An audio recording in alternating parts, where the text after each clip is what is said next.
అనసూయ గారు, సీతక్క గారు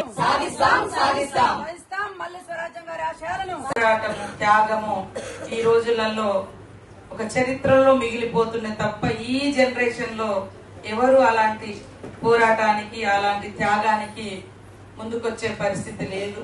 కానీ ఆమె చరిత్ర చూస్తే ఒక ఉన్నత కుటుంబంలో పుట్టి, ఒక అగ్రకులంలో పుట్టి, వందలాది ఎకరాల ఆస్తి పాస్తులు ఉండి, మరి ఈరోజు పేదలకు జరుగుతున్నటువంటి అన్యాయం పైన తిరుగుబాటు జెండా ఎగిరేసి, మరి మామ అటు నర్సంపేట గాని అటు మా ఏరియాలలో కూడా కమాండర్ గా పనిచేసినటువంటి చరిత్ర.